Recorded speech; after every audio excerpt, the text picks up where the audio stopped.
Hello guys, welcome to my channel mindful concepts. मेरा नाम नेहा है। मैं कंपनी सेक्रेटरी फाइनल ईयर की स्टूडेंट हूँ और सेक्रेटरी प्रैक्टिस एफआईजीसी में जो आपका सब्जेक्ट है उसको चैप्टर वाइज यहाँ पे एक्सप्लेन करने वाली हूँ। सबसे पहले दोस्तों, करियर के इस नए पड़ाव में आप सबका स्वागत है। बेशक यहाँ पे पहुँचने के लिए आपने बहुत मेहनत करी है, पर यकीन मानिए आने वाले कुछ साल आपका फाउंडेशन है, तो जितना हो सके आप अपने सिलेबस को समझ के आगे बढ़िए। ये आदत आपको आगे जाके बहुत हेल्प करेगी। दोस्तों, आज का हमारा टॉपिक है सेक्रेटरी। इसका ओरिजिन क्या है, इसके फीचर्स, इसकी इम्पोर्टेंस, इसके चेंजिंग एस्पेक्ट, इन सभी बातों के ऊपर आज हम गौर करेंगे। गाइस, कोई भी टॉपिक आपको कितना समझ में आ रहा है ये डिपेंड करता है कि उस टॉपिक से रिलेटेड कितने क्वेश्चंस, कितनी क्यूरियोसिटी आप अपने माइंड में रेज कर रहे हो। तो ज़्यादा टाइम वेस्ट ना करते हुए चलिए स्टार्ट करते हैं।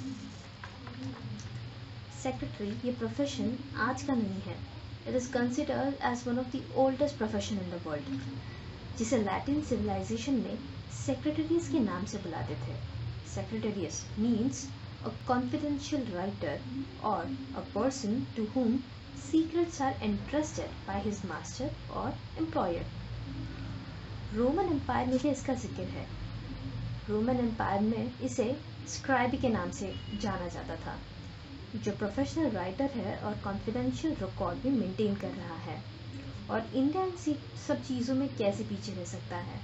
अगर आप हिस्टोरिकल सीरीज वगैरह देखते रहेंगे तो आपको इस कैरेक्टर के बारे में ज़रूर पता होगा, जिसे बोलते थे अमात्य। तो ये जो कैरेक्टर है अमात्य, सचिव या चिटनेस, ये सेक्रेटरी के साथ को रिलेट होता है, जिसे हम आज के ज़माने में सेक्रेटरी बोल सकते हैं। उस दौर में सेक्रेटरी का काम बहुत ज़्यादा लिमिटेड हुआ करता था, एक रूटीन तक, जैसे कि लेटर राइटिंग करो, कॉन्फिडेंशियल वर्क को हैंडल करो, एडवाइस प्रोवाइड करो अपने मास्टर एम्प्लॉयर को। बट जैसे जैसे बिजनेस वर्ल्ड एक्सपांड होते गया, एक सेक्रेटरी का काम किसी दायरे तक सीमित नहीं रहा, वो बढ़ते गया। तो अब आप मुझे बताओगे कि वो कौन कौन से एस्पेक्ट है which are responsible for changing concept of secretary. मतलब जो सेक्रेटरी एक एम्प्लॉयर के काम करने तक लिमिटेड था, जिसका स्कोप आज वो बहुत ज़्यादा क्यों बढ़ा हुआ है, क्यों बढ़ गया। तो दोस्तों, बेसिकली ये जो इनकम जनरेट होता है, इसके दो मेजर सोर्स हैं। या तो आपका कोई बिजनेस है, या तो आप किसी प्रोफेशन में हो और अपने क्लाइंट्स को सर्विसेज दे रहे हो। तो इन दोनों सोर्सेज से आपका इनकम जनरेट होता है।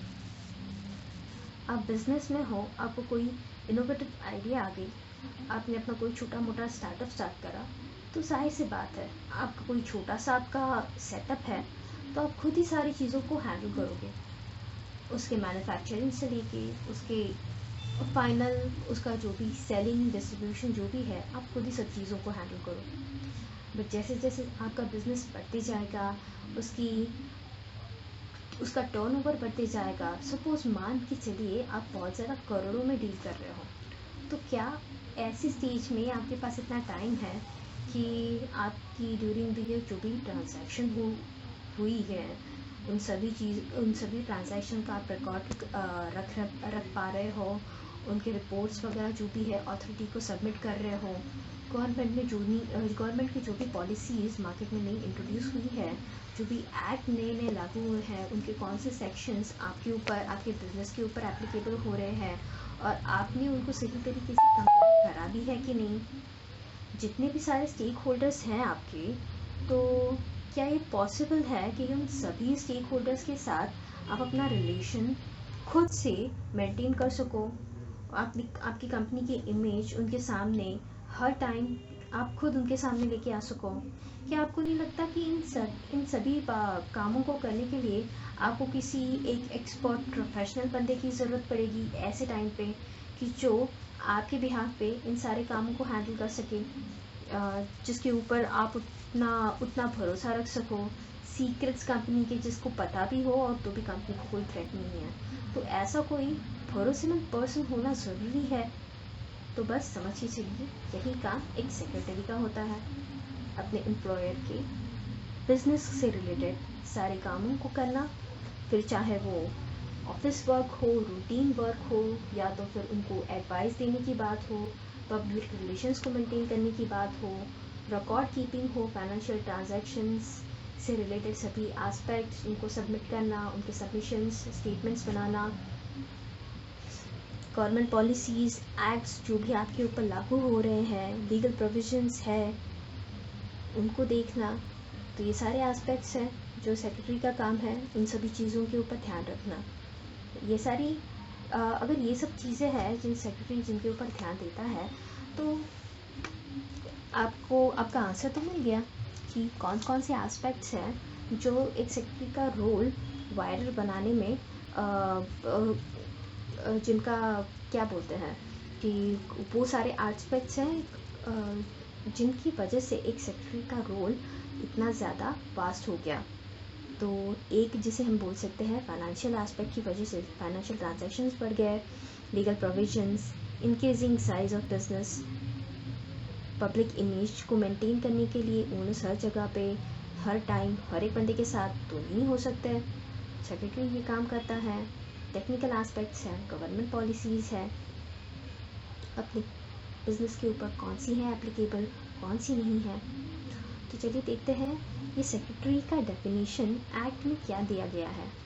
कंपनीज एक्ट 1956 में कहा गया है कि कोई भी ऐसा individual, any individual possessing the prescribed qualification and appointed to perform the duties which may be performed by secretary under this act and any other ministerial and or administrative duties।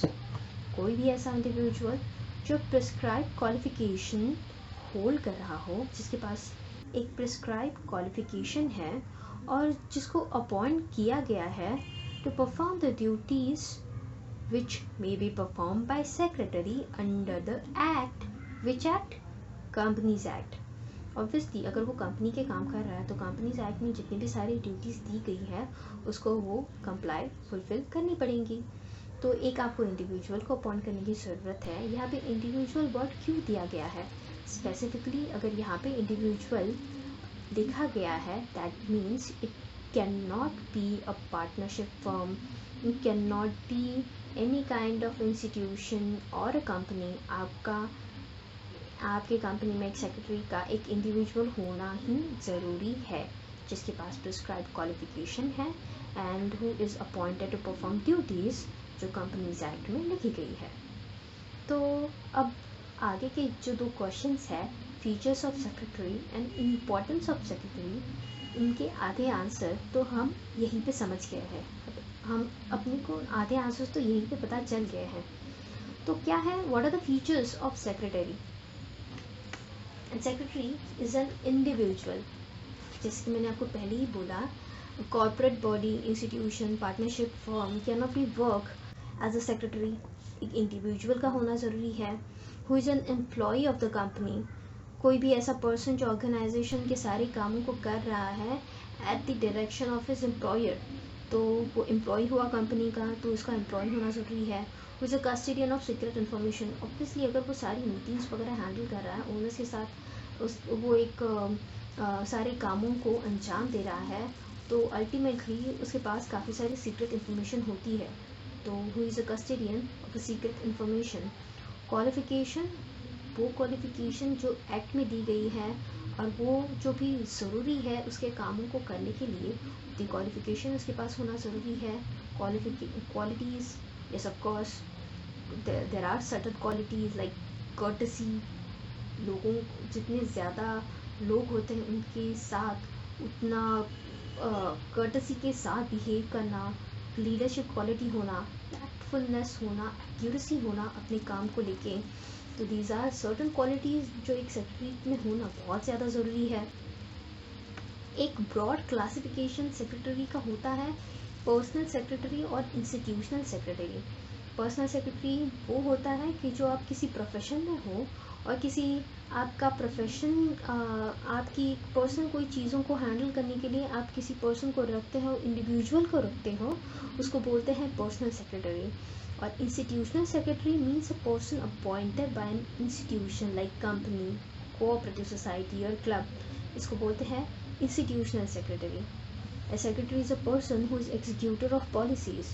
क्योंकि ये एक चीफ एग्जीक्यूटिव ऑफिसर भी है organisation का, तो ये इसकी जिम्मेदारी है कि जो भी प्लान्स पॉलिसीज़ है मैनेजमेंट की, उन चीज़ों को इम्प्लीमेंट करना। तो वो एग्जैक्टली द पर्सन होता है जो इन सारी चीज़ों को एग्जीक्यूट करता है। तो ये हो गए अपने फीचर्स ऑफ सेक्रेटरी के। अब आते हैं इम्पोर्टेंस ऑफ सेक्रेटरी के ऊपर। Importance of secretary, secretary is considered as a chief executive officer of the company. Basically ये एक लिंक प्रोवाइड करता है ओनर्स एंड स्टाफ मेंबर्स के बीच में। ओनर्स में जो भी सारी काम है, जो भी सारी प्लान्स पॉलिसीज़ है, बिजनेस स्ट्रैटेजीज़ है, इन सभी चीज़ों का सेक्रेटरी को एक अंदाज़ा रहता है कि क्या करना है, कैसे करना है। तो स्टाफ मेंबर्स को उसके अकॉर्डिंग वो उन सब चीज़ों का डिस्कशन वो करता है, कोऑर्डिनेट करता है सारे डिपार्टमेंट के साथ। तो उसको बोलते हैं who is a chief executive officer of the company. Who is administrator, ये एडमिनिस्ट्रेटिव काम करना ये तो बहुत टाइम से उसका चला आते आ रहा है कि वो is considered as administrator of the company, is a face of the organisation. इस रूटीन काम के अलावा जो भी है letter writings, correspondence, maintaining correspondence, official mails, visitors को अपॉइंट करो। अपार्ट फ्रॉम दैट कंपनी में जो भी प्लान्स पॉलिसीज़ प्रिपेयर हो रही है उनको सही तरीके से एग्जीक्यूट हो भी रही है कि नहीं, उनको सुपरवाइज़ करना, उनको कंट्रोल करना, इन सारे कामों को वो करता है। Who is the adviser of the company, means it is क्या बोलते हैं इसको, इट इज़ एक्सपेक्टेड कि आपको एक्सपर्टाइज नॉलेज हो एक सेक्रेटरी को एक्ट से रिलेटेड जो भी चीज़ें हैं, लीगल प्रोविजंस, गवर्नमेंट पॉलिसी से रिलेटेड जो भी चीज़ें हैं, अपने बिजनेस को जो भी अफेक्ट करने वाली है, इन सभी चीज़ों के बारे में उसको एडवांस में पता होना ज़रूरी है। That is where you are considered as a secretary या तो फिर इंस्टीट्यूशन सेक्रेटरी। आपके पास वो सब चीज़ें हैं ऑलरेडी।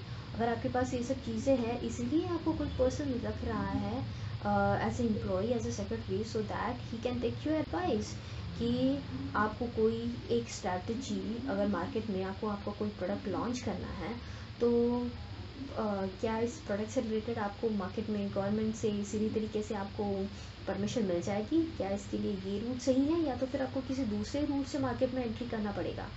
तो इन सब चीज़ों को लेके एडवाइस एक सेक्रेटरी आपको दे सकता है, इसके लिए सेक्रेटरी का होना उतना ज़्यादा इम्पॉर्टेंट है।